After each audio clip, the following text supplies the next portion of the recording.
Hello, welcome to this debate promoted by the TERRA Associated Lab.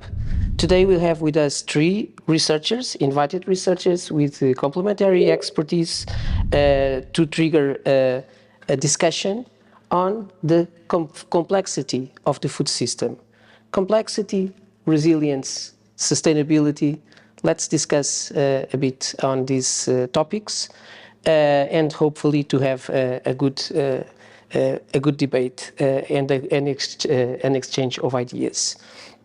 I will start by asking Christophe Béné. Christophe Béné is working for the CGIAR on research and policy advisory to give us some ideas on these topics.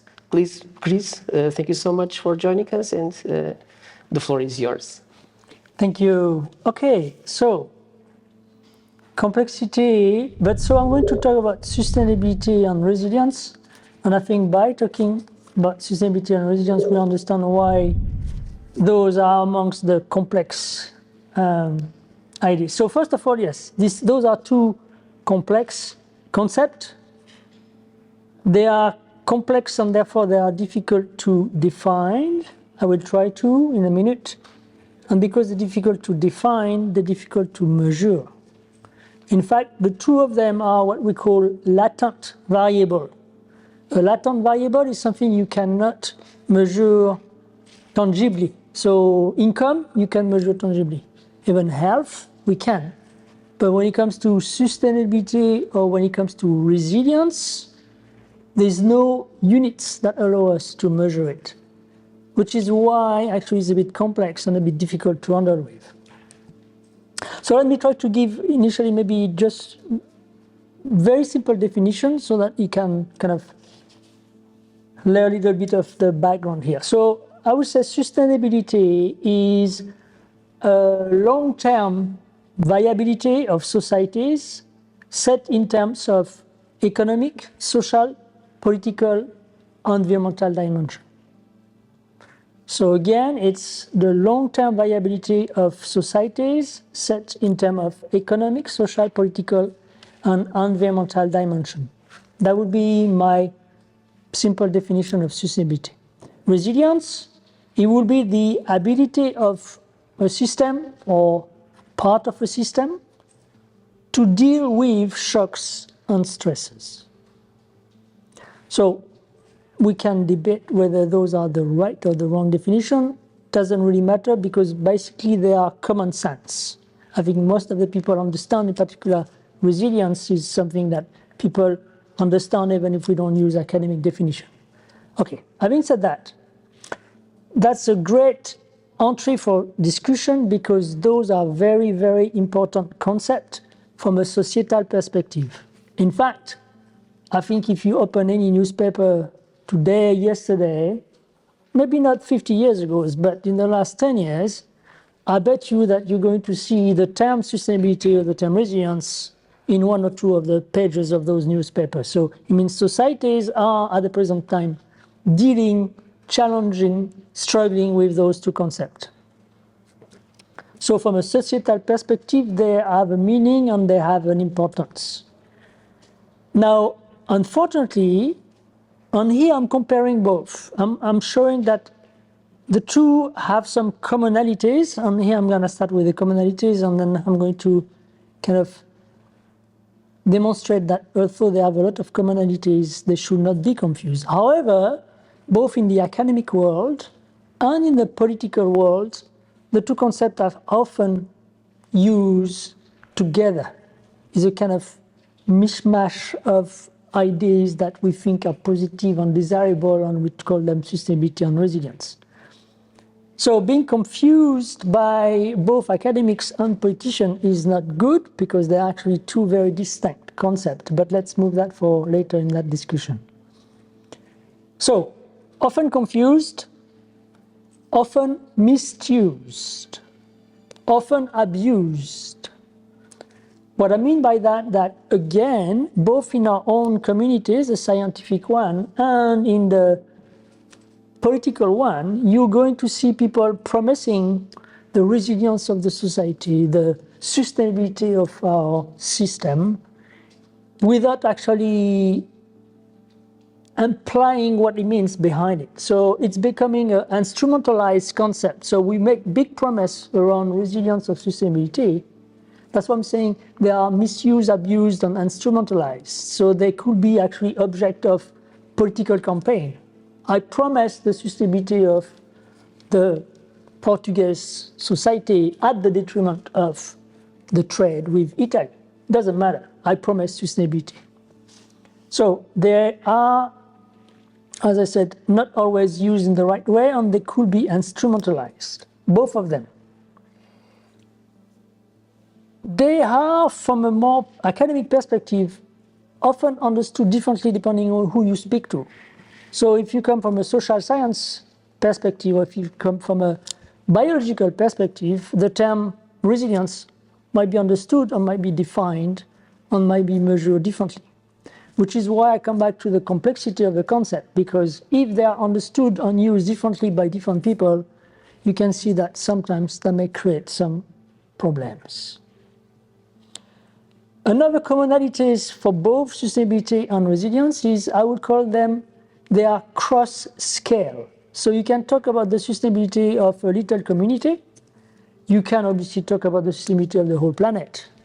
And same apply to resilience.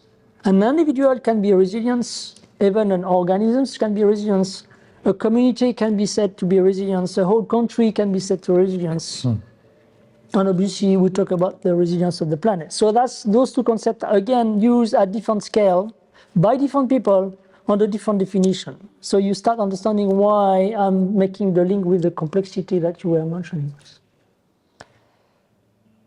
They can obviously be applied also to different systems.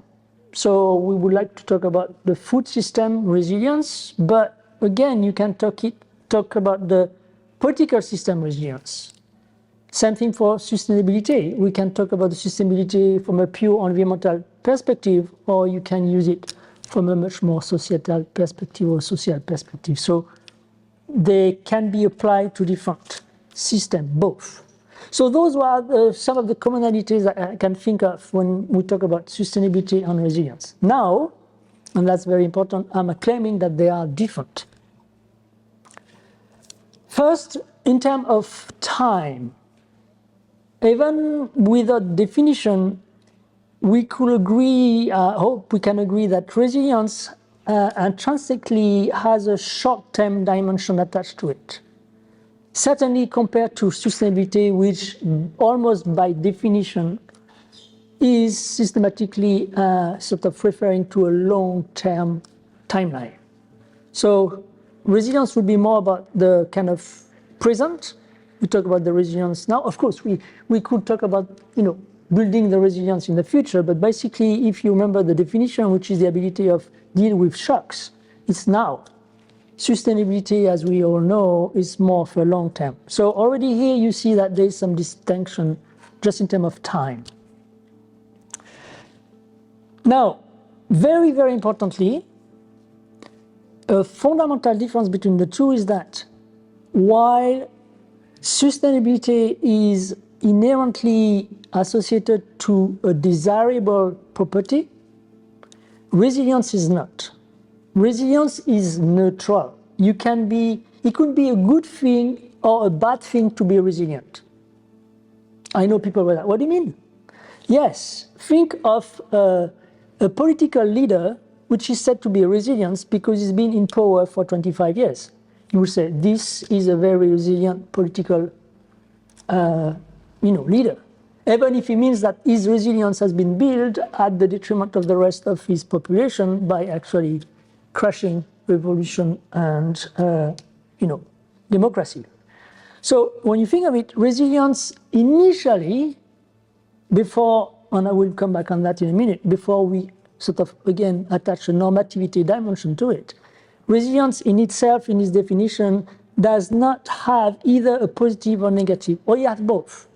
Being resilient could be seen as something positive, or it could be negative, as I was speaking to you during the lunch.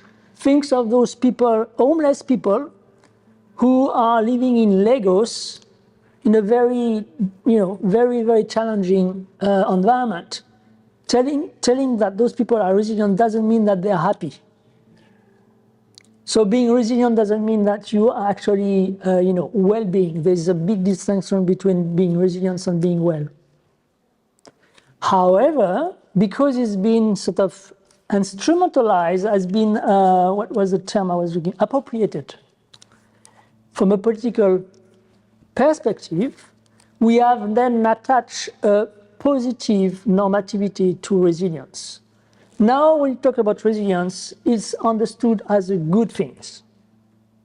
So we have already systematically forgot about the fact that, as I said, being resilient is neither positive or negative. But now, when it's been appropriated by politicians or even by the scientific communities, it's systematically being seen as a positive thing. But that's a major difference with sustainability, which inherently is actually something which is desirable. Finally, as I said initially, both are often used in a confused and amagal way, but actually I will claim that they are not at the same level in the relationship.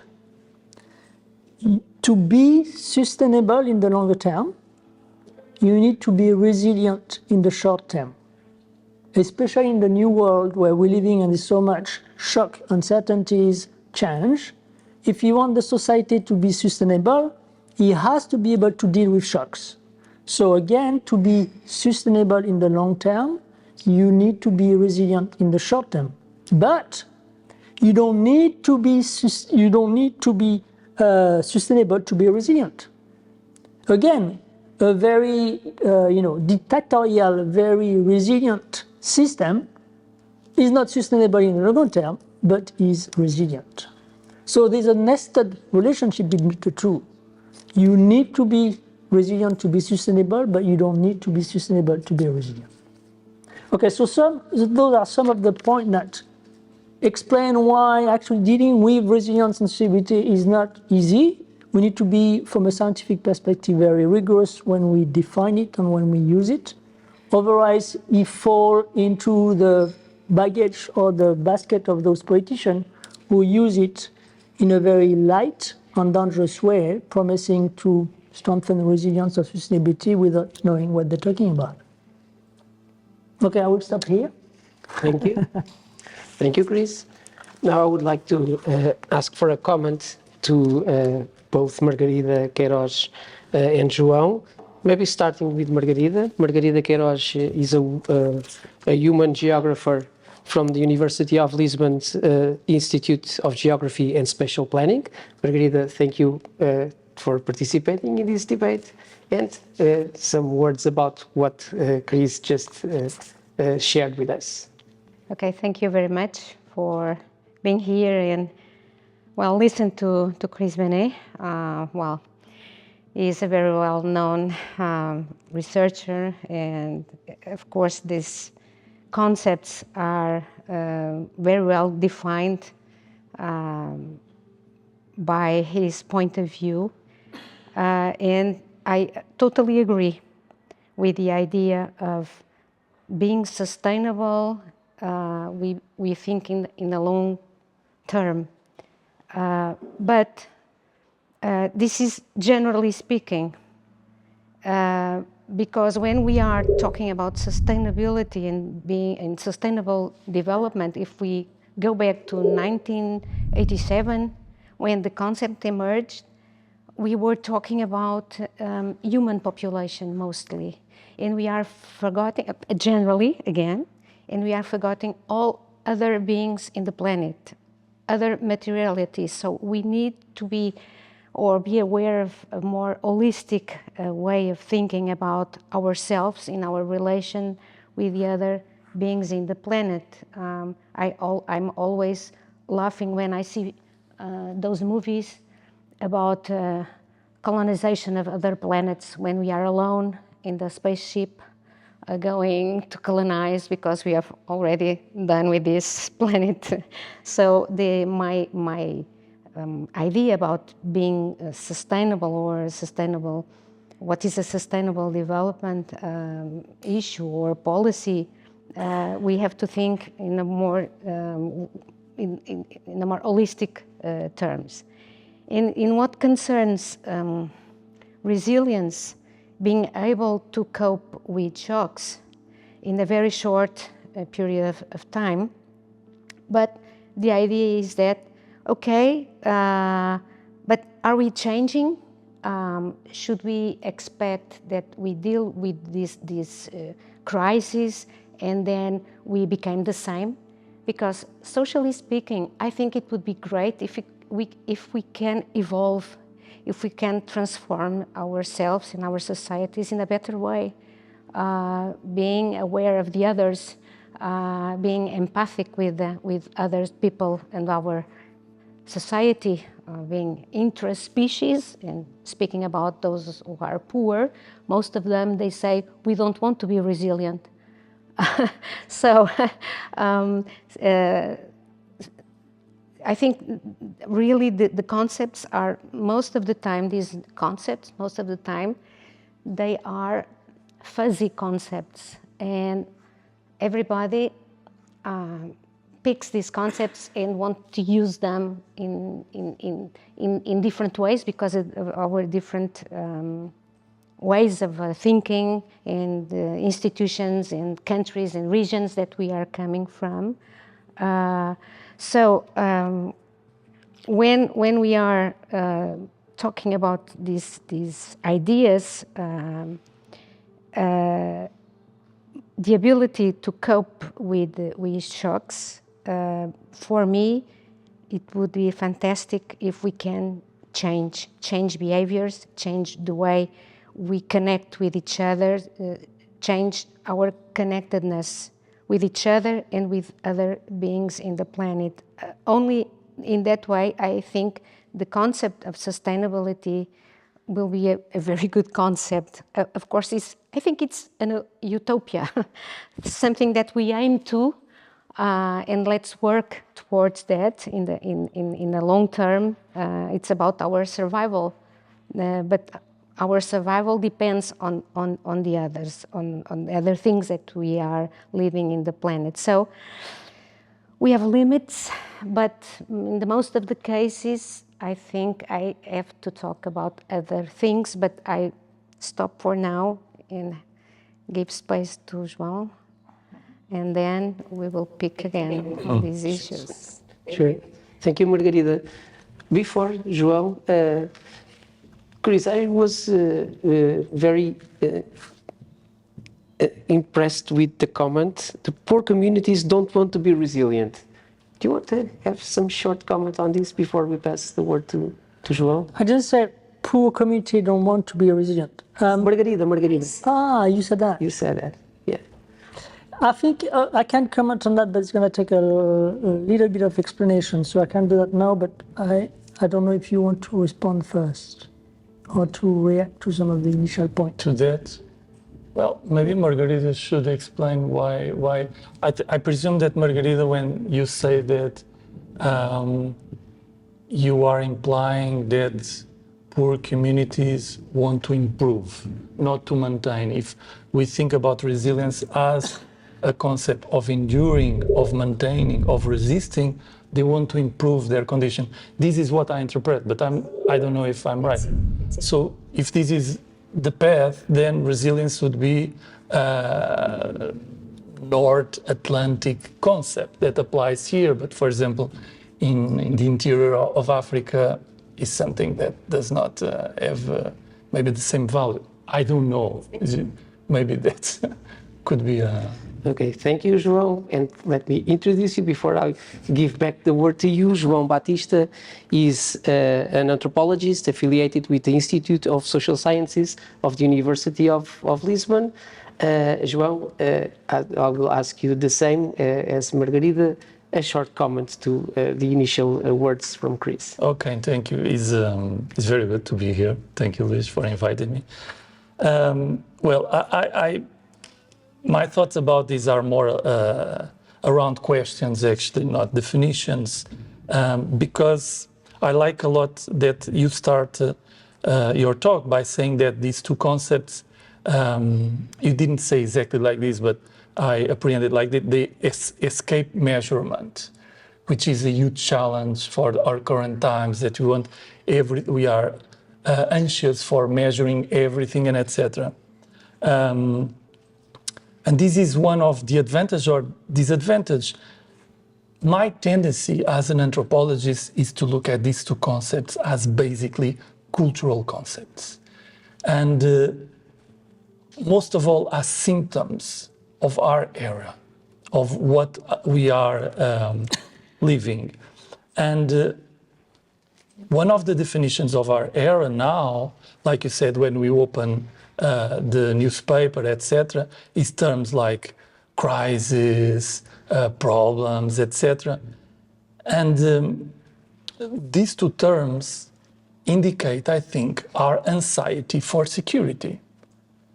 And most obviously in the concept of sustainability, this anxiety for security deals with the future. Never before maybe humanity was so concerned about guaranteeing, bringing the future into the present, trying to control it. Never before there was so much even investment in forecastings, predicting, etc., from all the sectors, from the ecological point of view, from the economic point of view, social, cultural, etc. So more than concepts that are about measurement, like you said, that they are not, they cannot be, I see these as symptoms and about anxiety. So this would be my question. Why are people getting so anxious about the future?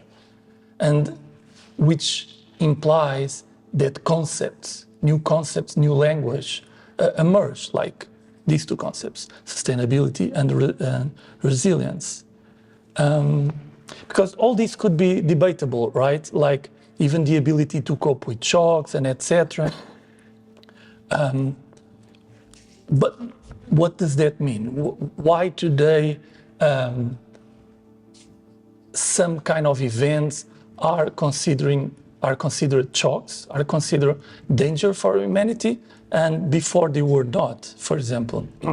What is happening? And this is my interest about these two concepts, what they can tell us about our present times. Chris, do you want to answer to João? Well, I mean, I think we need to park this and definitely come back to it, but I want to go back to Margarita's point.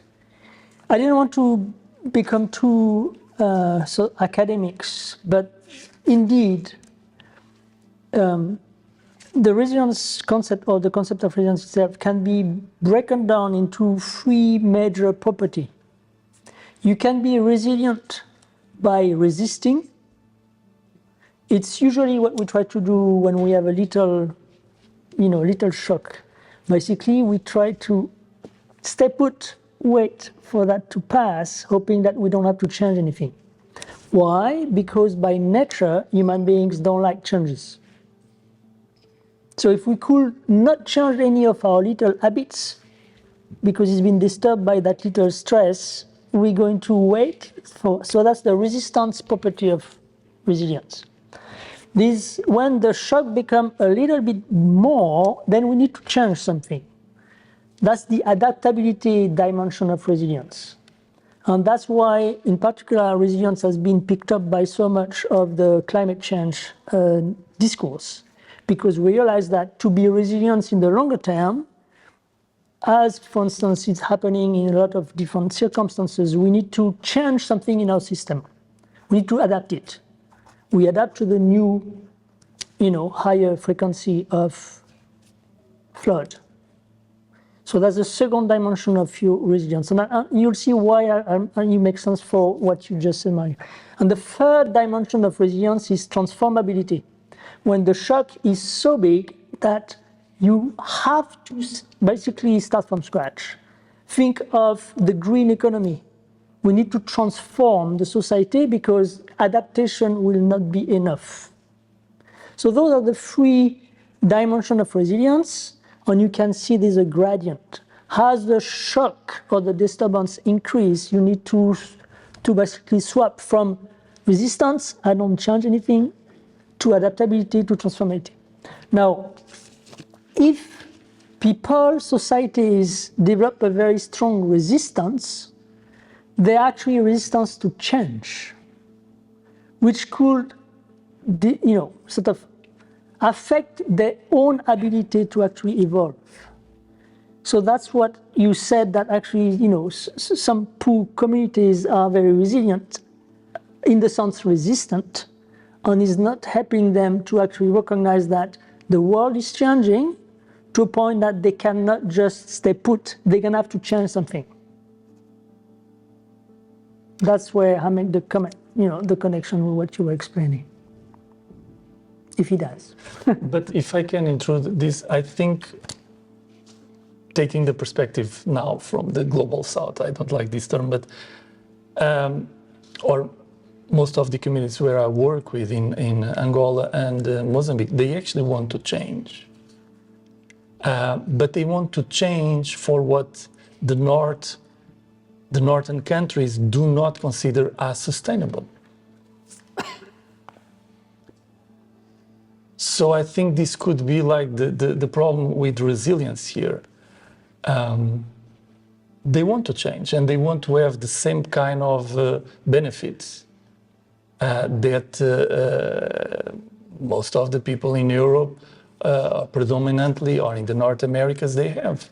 And for that change that they want, they don't want to follow this sustainable path, this orientation that comes from the north, from the global north.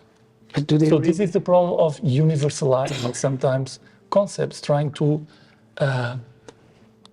measure their efficiency by applying them all over the world, which I think is very utopic. Do you think they want to change, or do they see it in a different way? They feel that they are not part of the status quo, of the accepted world, and they want to get there, and for them it will not be a change. But they want to change what they have now, their present, their normal everyday life, and they want to change it by having the things that trigger the issue of sustainability, why sustainability emerged, which is they want cars, they want pollution, what we consider pollution. They want that, they want plastics. But if I may,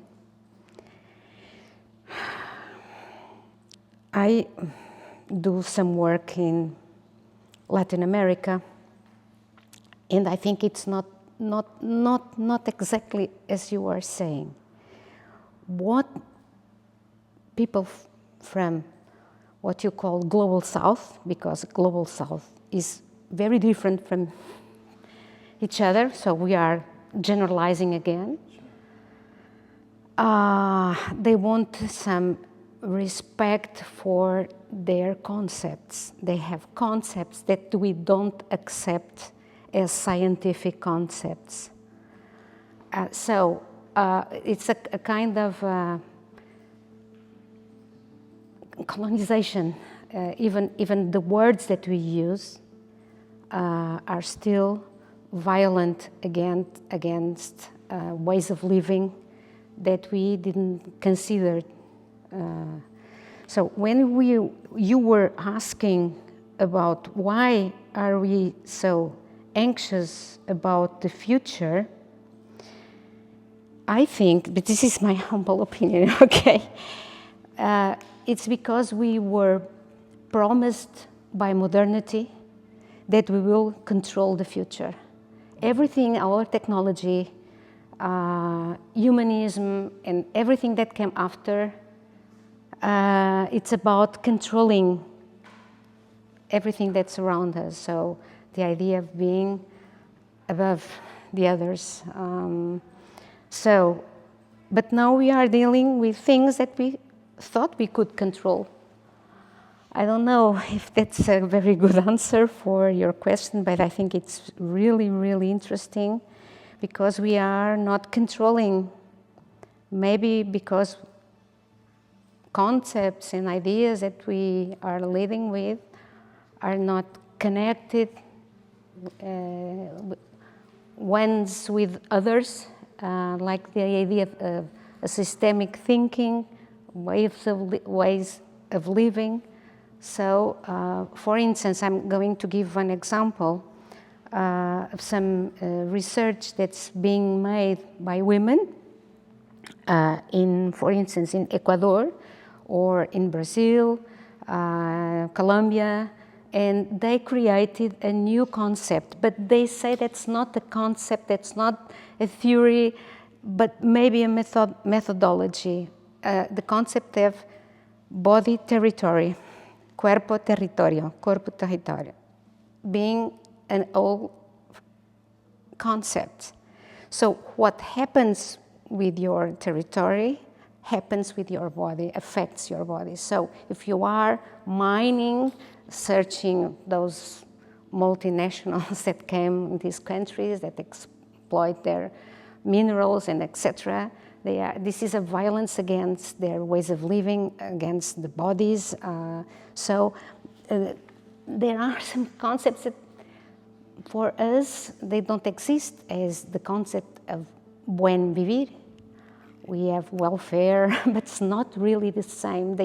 So maybe we have to rethink the way we are thinking and doing research and learn with these maybe indigenous knowledge, other knowledge that are not created from us in the northern part of the industrialized. And that's why I said initially that maybe we have to find other ways of organizing ourselves politically, economically, and challenge capitalism, because I think maybe it's the big game in town. So we are bringing these concepts from this industrialized capitalist world, the north and whatever, in spite of, I think that we are the south of the north. I don't know if you understand what I'm saying. Yeah. So we are really different, and we use these kind of words to pick everything in the same bag. So you said that these are cultural concepts. I totally agree with you. Well, let's give space to you. Can I just to clarify? You are totally right. And thank you for saying that. I do not want to generalize the global north, because I actually, it is because when we talk, we have to use concepts that already are there. I actually had in mind my own studies, and just to give an example, I was once in a village in Angola, in the interior, and I assisted to a funeral. One of the relatives of the person that died, besides being sad because that person had died, etc., she was super sad also because she couldn't dignify that moment by having bricks, cement, and etc. to build on the graveyard. All these aspects that from here we associate to not so desirable, for not so sustainable, etc. Just to give a small example of, and every day I was flooded with examples like these, like, oh, you have that. So I also want, I was referring to that aspect of wanted that kind of development, that sustainability is not an issue there. Another issue, and now I stop. When I was relating with that question about sustainability, etc., is because I strongly believe that our condition in this planet is vulnerability and insecurity. We have to cope with that. We have to live with that. And all this is trying to fight that, as if humans superior to vulnerability and to insecurity. And sustainability is trying to guarantee that this is not, that this does not happen, that we are more secure about ourselves, that the world tomorrow will be good for us. And this is something that is one of the aspects that I have difficulties with the concept of sustainability, trying to eliminate vulnerability. Okay, Chris, is it inevitable to bring the North-South debate into this complexity, resilience, and sustainability debate? How can we make it global? Should we make it global? Good question. I mean, I hear my colleagues keeping or reminding us that, we are so much embedded in our own system that sometimes we don't even realize, the limits of it, and we don't realize that some of the system can function with totally different values and norms. But I'm hoping, and I know that having worked in the global south, we slightly maybe more sensitive to those issues, so I don't worry too much. I still think that those fundamental issues or ideas of sustainability and resilience are beyond language, culture. They are part of what we are. As I said, and I strongly believe it, I think human beings don't like changes. They don't like uncertainty. So it speaks directly to what you were mentioning. But in the sort of, the other side of the coins, even if we do recognize that, yes, the world is not stable and not static, and that the ideas that the models that we were using in the 1970s, which was around stability, were naive and wrong, and that embracing uncertainty and dynamisms and is the right way to go, I still think that fundamentally, as individuals and as society, we are struggling against uncertainty and shocks. From the very beginning of our human history, that's what we've been doing. So I don't think that recognizing that the world is not stable has definitely been a major shift in paradigm, but I don't think that we should claim that we are embracing that uncertainty and those changes. I think, again, individually and collectively, we are walking away from those.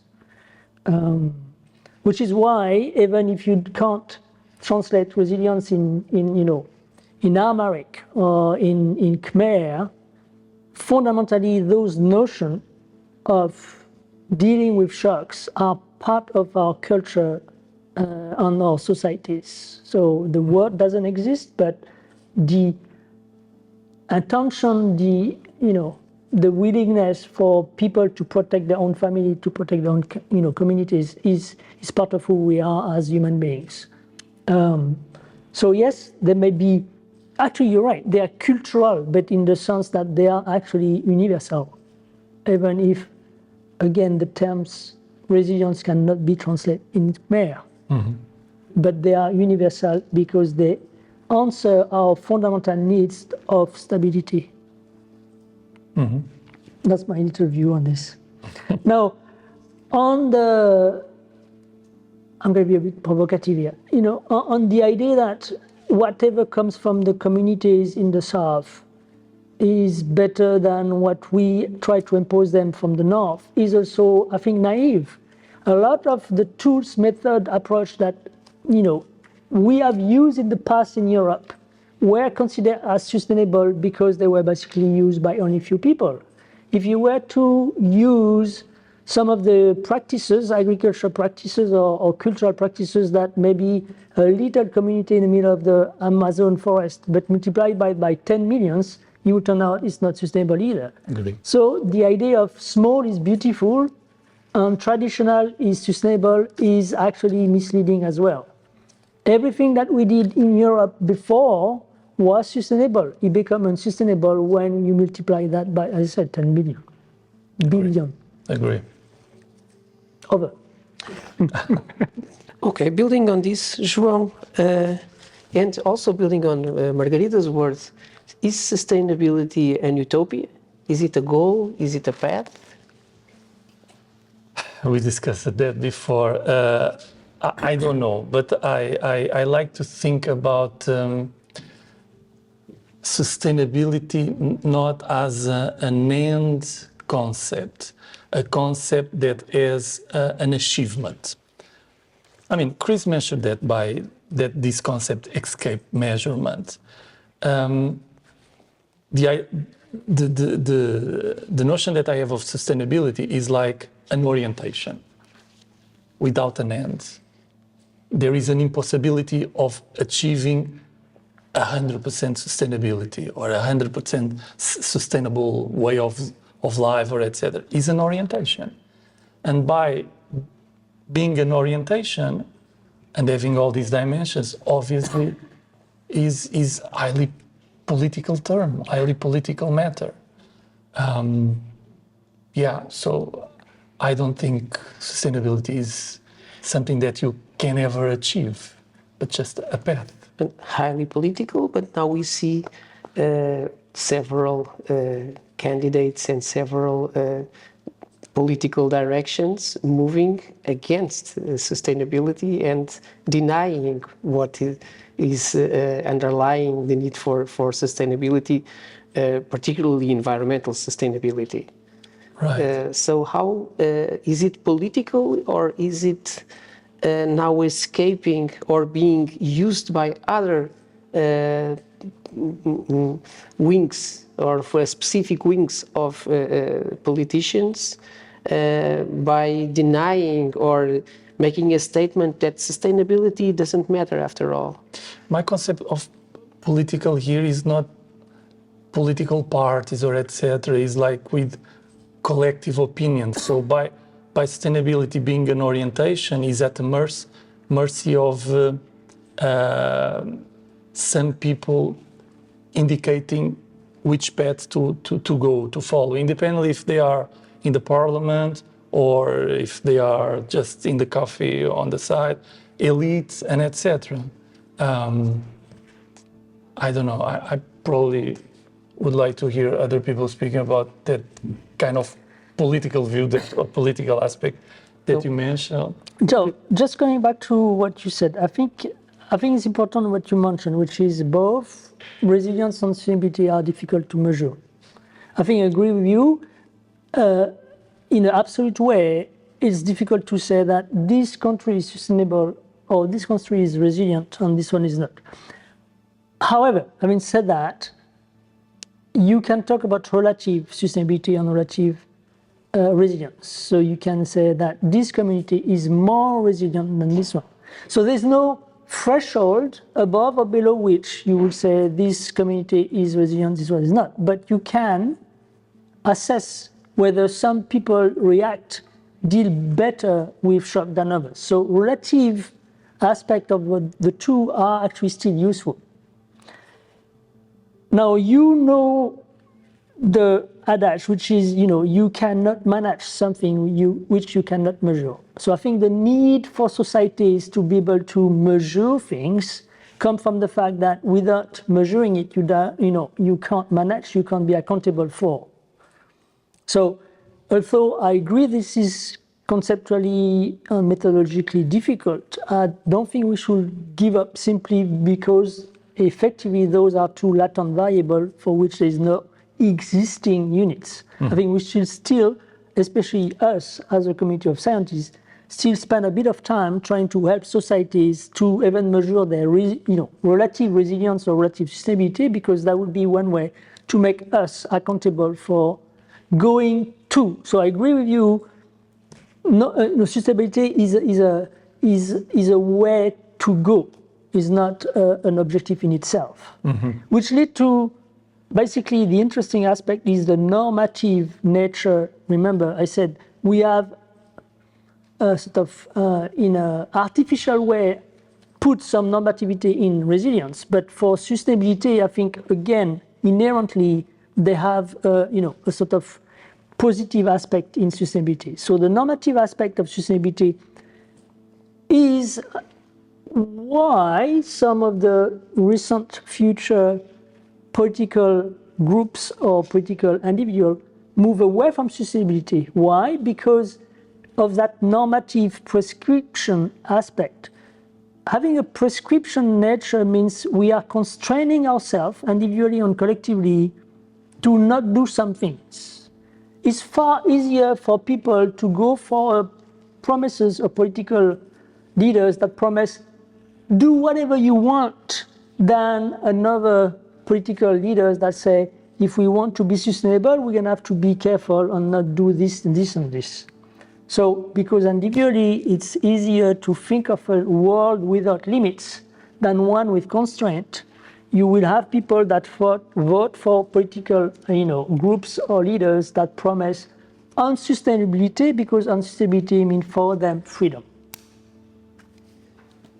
But I think when the politicians mention that, they do not say that their ideas are unsustainable, right? They even probably they don't consider the term, I imagine. They don't consider, but they deny some of the questions that are underlying the need for sustainability. Mm-hmm.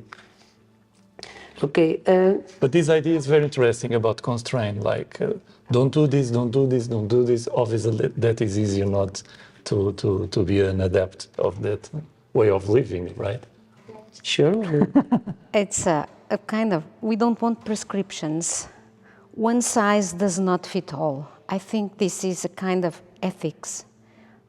Being or thinking about sustainability, it's about ethics. Ethics with each other, ethics with the planet, ethics about what we inherited from the past and what we should conserve for the future, because we have inherited something from our ancestors, from others that were here, from the planet itself that create things that we don't create.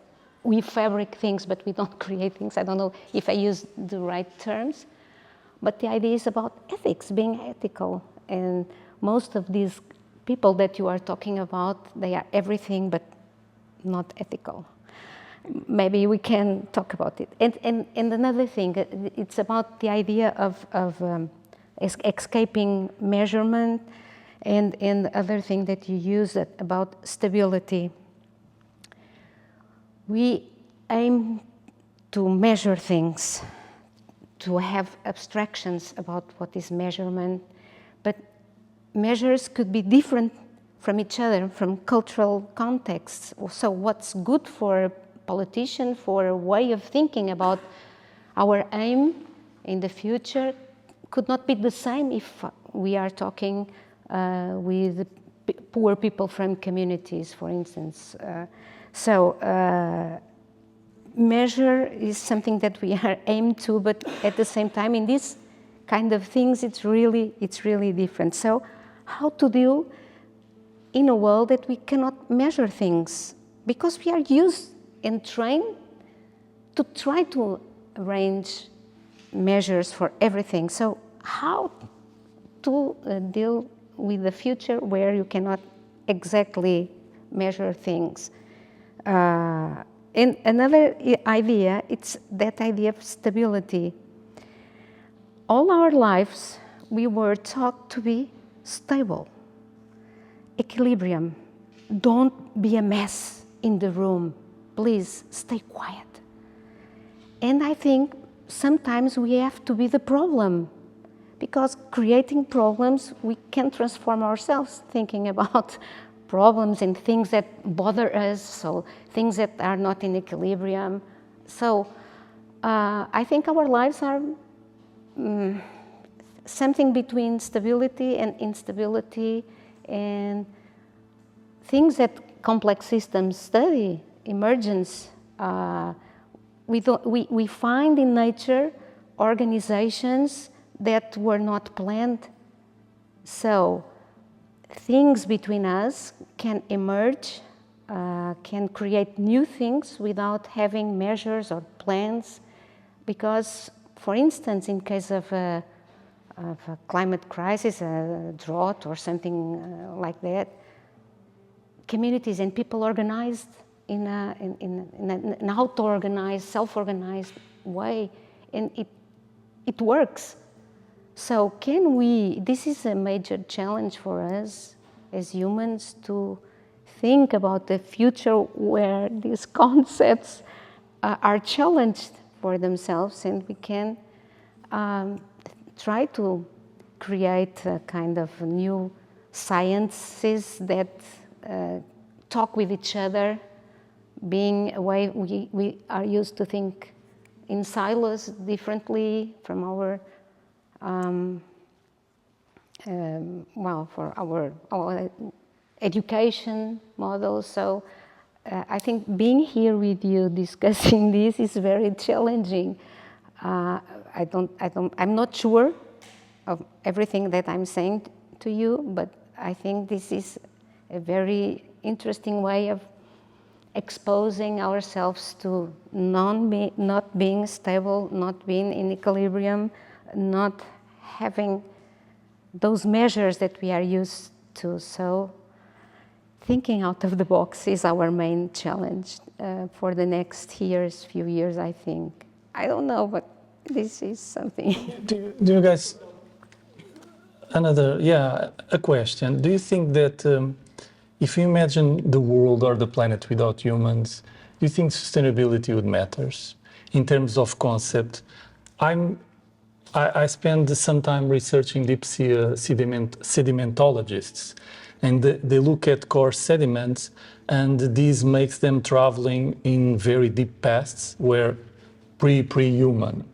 And during those times, there were a lot of changes in the planet.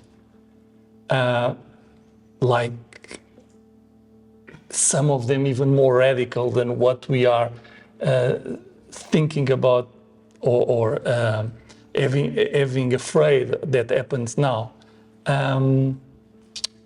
But would the term or the concept of sustainability, for example, would apply to that kind of deep past where humans didn't exist? Well, the concept is to provide the future generations with the same resources that we have, and that's a human attribute in my view. So sustainability is inherently a human thing, and related with the anxiety that was already mentioned, it's something that is from humans, I would say. So sustainability would be a human concept. Resilience, I have my questions. Maybe resilience is more human independent. What do you think, Chris? Yeah, I agree. I think back to, of course, is only my definition, but sustainability is the long-term viability of societies.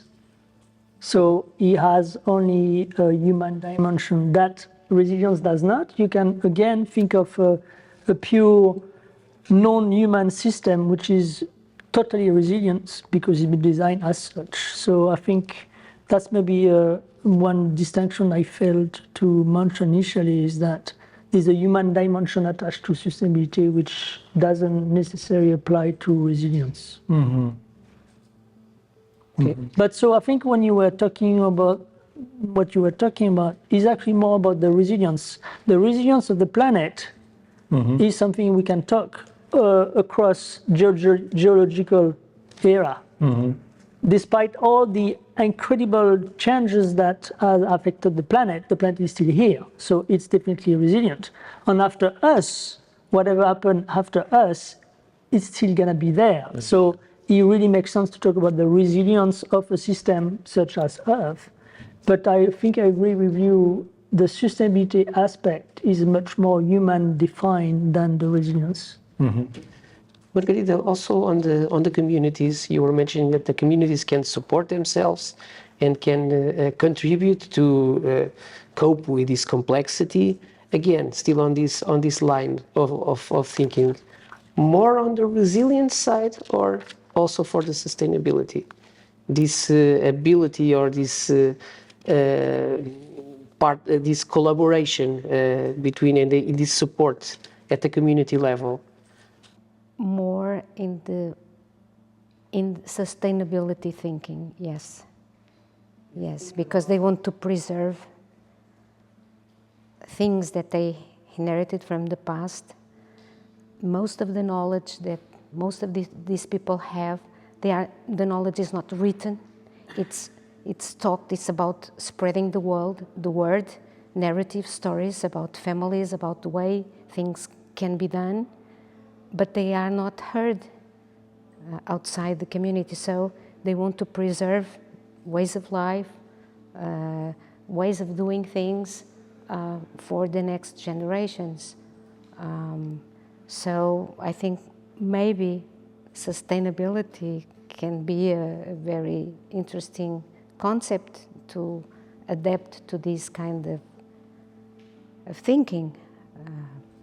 But some of these people, they told me they don't want to be resilient, because what happened is, for instance, what happens mostly of the cases, poor communities are displaced from their land, so they will live in better houses.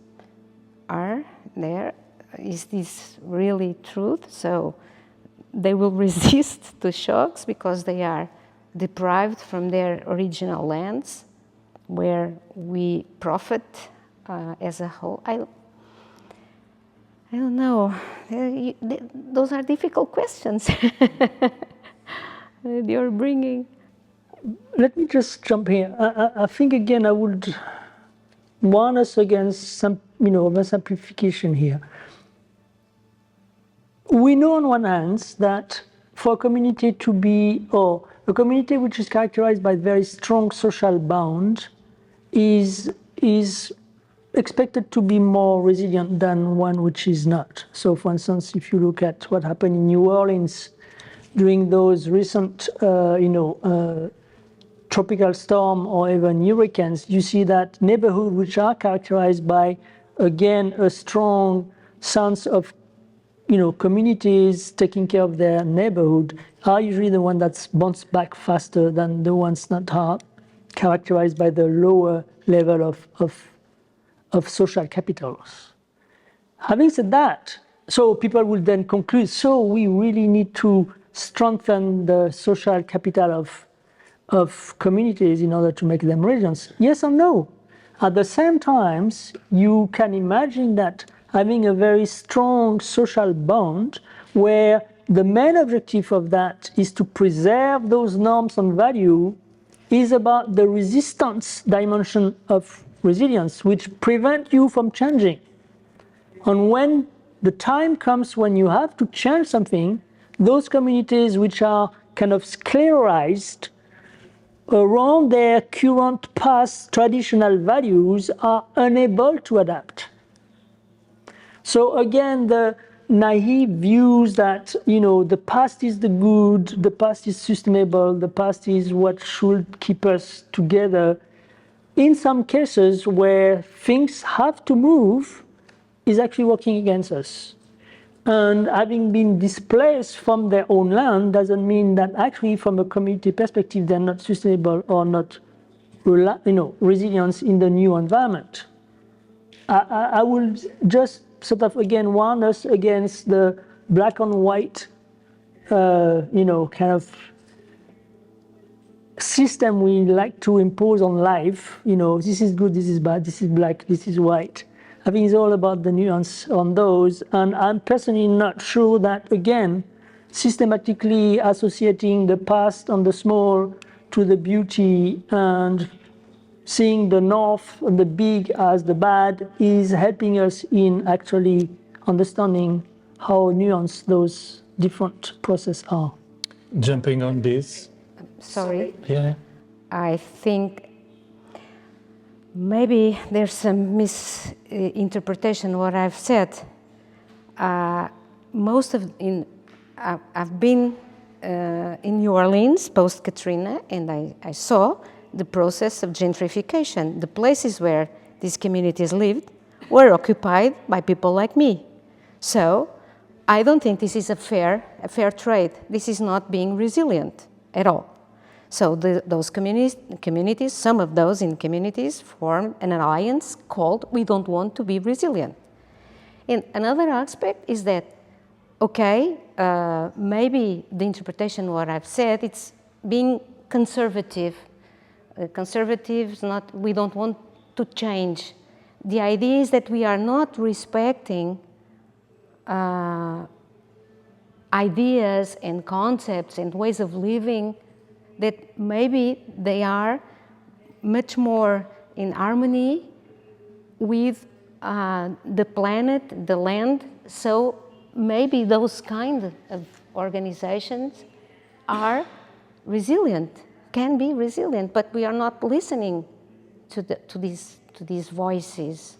So we have to listen and learn and merge concepts and try to think about other forms of being in the planet and preserve things that we have inherited from our ancestors.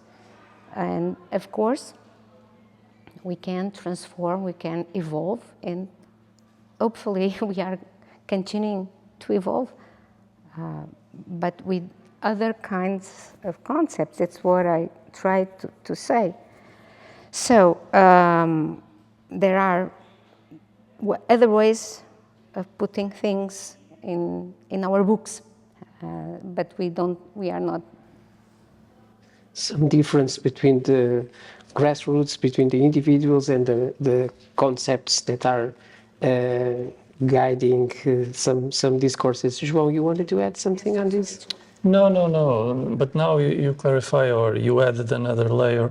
I just wanted to compare my research experience with yours, and I have a different experience or a different feedback, like the social environments where I stayed, where I lived, where I did my research in 2 countries in Africa.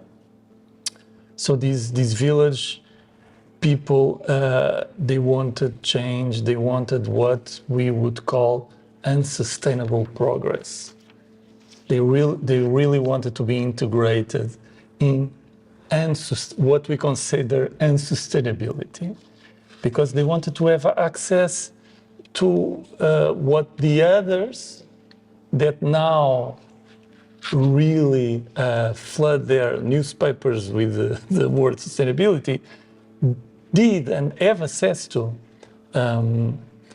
Just wanted to say that. So they wanted, my experience is they really wanted to change, to have a different life and the better life, because you said bueno vivir. Bueno vivir. Buen vivir. Buen vivir, which is a South America concept, and it's beyond translation, direct translation. We cannot translate. Exactly, because there is No a lot words. of dimension. Yeah, a lot of dimensions. But if I could apply that for example, the environments in Africa where I was, buen vivir for them would imply to have a car, to have a brick house, actually with air conditioner, etc., etc., etc. Okay, so before we close, something on the food system, because we started discussing complexity, resilience, sustainability for the food system, but we have been debating the concepts, and it has been a very rich discussion. But just to close, I would propose to make it the opposite turn. So starting with João, then Margarida, then Chris. And I would ask what would be, and also taking some words that Margarida mentioned before, how do you see ethics, morality, and values as drivers to change or to build sustainable and resilient food systems? Oh, wow. That's for me to start. You start. Let me take a note. Yeah, I would almost need a break to think about it. But when we speak about food systems, for me, food in general, yeah, it's problematic because maybe it's not related with ethics or morality or values, but food here is food for humans and made by humans mostly. And humans are not like these rational beings that we imagine. So even if we know that smoking 2 packages of cigarette per day is not good for you and even for the person that is close to you, or etc., that doesn't work because we are humans. So bringing like the idea of trying to put a lot of constraints with the sustainability at least concept in food production, for example, food consumption, food distribution, won't work because there is these barriers of tradition, of culture, of etc., which completely mess up issues of what should be done and not, what is good or not to do in terms of values, what is ethical or not ethical to do. Humans are like that. Humans, they disrupt, they challenge this, and they cannot just respect what science even says how things should be. I don't know if this is less a reply, but more like just something that I throw on the table. It's the beginning. Let's consider that the reply will be collective. So, Margarida, you can follow up on this. This is a very to add a very complex question. It's about complexity, this yes. debate. I almost forgot the question, but Ethics, morality, values, can be used, or can they be the drivers to build resilient and sustainable food systems? Yeah, this is too much. This is not. Let's say about a select little one. bit. Yeah, select. PhD the idea, project here. The idea of food. It's about processing, distributing, about diet, about nutrition, and that's the point, health. I think that we have a meat surplus in our food diet, so we are going fat. In other societies that aim to have cars, travel by plane, they all also want to eat meat and fish because their diet is mostly vegetarian in the way they don't eat so many processed food.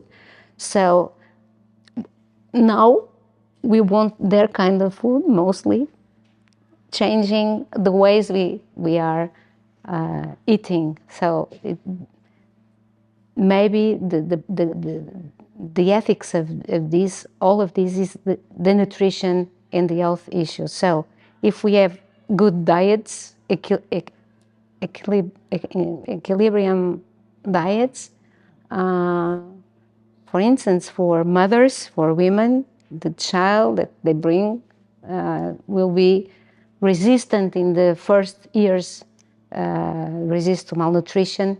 So the idea here is to bring and try to get out of the poverty trap, because when we think about this local production, so eat local, consume local, we are forgetting seasonal changes, for instance, that came from climate change, connectedness, because it's very interesting in things that I've seen, local production, lots of solidarity, but when we think in countries like Brazil, local for them is regional for us. The scaling up the nutrition and the food chains, it's really a problem to go with our products.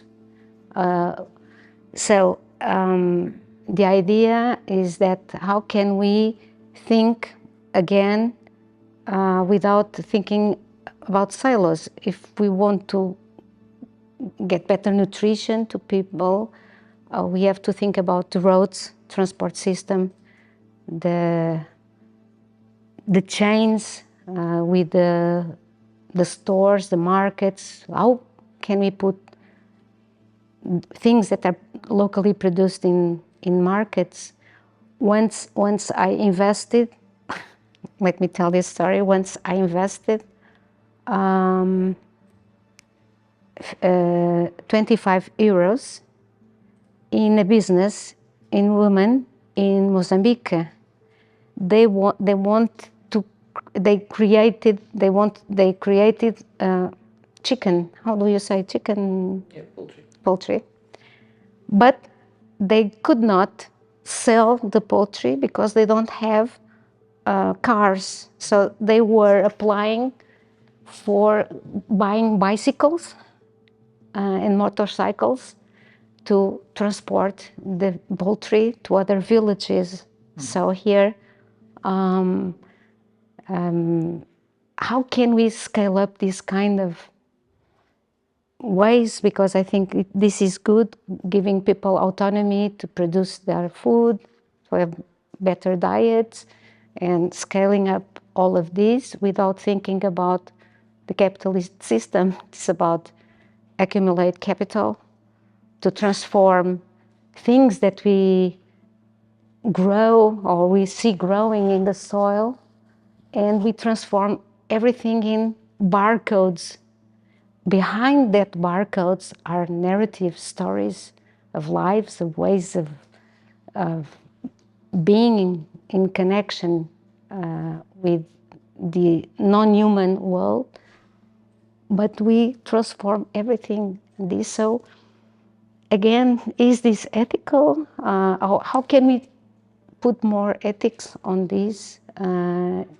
And well, I don't know. Sorry, I'm always thinking in other things that you're saying. Same question for you to close this debate. Ethics, morality, values.